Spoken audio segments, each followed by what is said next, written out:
پلارجانه دا د واده غم خو راته وخوره کنه، همدومره مجردي بس ده. زوی جانه دومره پیسې نه لرم چې واده درته پې وکړم، چې دومره ګزاره دې وکړه 1-2 کاله نور هم ګزاره وکړه، ښه چې واده نه راته کوې کیسې خو یې راته کوه کنه.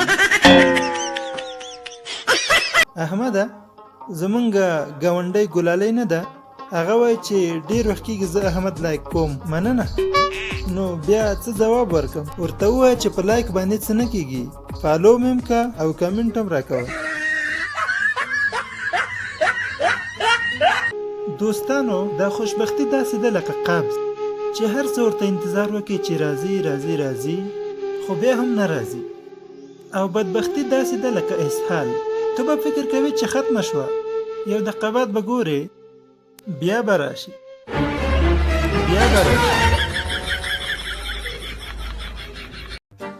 احمده دا خوشبختی څه ته وایي؟ خوشبختی یعنی کله چې میلمه ووایي که ستاسو اجازه وي نو موږ به لاړ شو.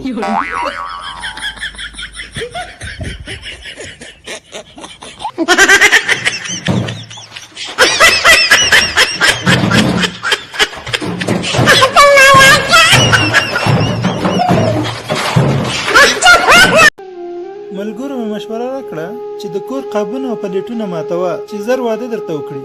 ما هم ټول مات کړل، اوس په دیګي بخار کې ډوډۍ خورم او په چاینکه کې اوبه څښم او واده یې م راته ونه کړ.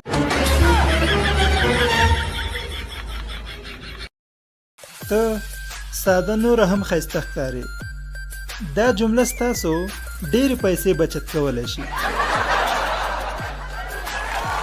Oh, no, no, no, no.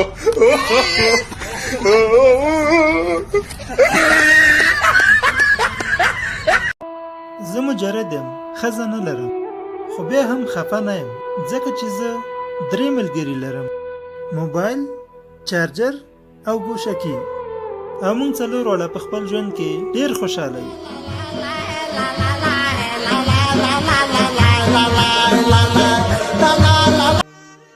په دې زمانه کې چې هر چا درته ویل چې ملګری دی، مه ورته وایه چې مننه، ورته ووایه تر څو ورځو